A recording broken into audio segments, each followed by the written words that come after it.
سلام الله عليكم أخواتي الكريمات، أتمنى أن يجدكم فيديو اليوم بأتم الصحة والعافية. مرحبا بكم في فيديو جديد من قناة أم ريحان وعمران للتداوي بالأعشاب الطبيعية. فيديو اليوم بإذن الله تعالى لكل من يعاني من قرحة وحموضة المعدة التي تسبب أضرار على المعدة والقولون والبروستات خصوصا عند الرجال. فمشاكل المعدة شائعة جدا ويعاني منها تقريبا معظم الأعمار رجالا ونساء وحتى الشباب، ومن بين أسبابها التدخين والأكل بطريقة غير صحية وكذلك بعض الأدوية.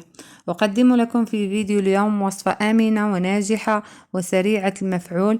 إذا نمر لمكونات الوصفة، والتي سنحتاج فيها إلى الكروية، بالمغرب تسمى الكروية، وباللغة العربية تسمى بالكمون الأرمني أو الكاروية، بذور الكاروية، وهي ليست من التوابل وإنما هي من البذور كبذور الكتان والسمسم إلى غيرها، وهي حبوب غنية بالزيوت الطيارة ومحفزة لعملية الهضم، وتزيل الغازات من المعدة التي تسبب الحموضة والالتهابات، وغنية بالأوميغا 3 أو الأوميغا 3، وترمم الجروح الموجودة بجدار المعدة.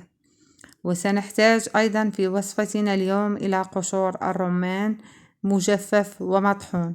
قشور الرمان أخواتي الكريمات غنية بمضادات الأكسدة، وتعالج جميع الالتهابات والتقرحات الموجودة بالطبقة المخاطية في المعدة والقولون، وكذلك تقضي على البكتيريا وعلى الجرثومة الموجودة في الجهاز الهضمي المعروفة بالجرثومة البكتيرية المعدية، وتقضي كذلك على الحموضة.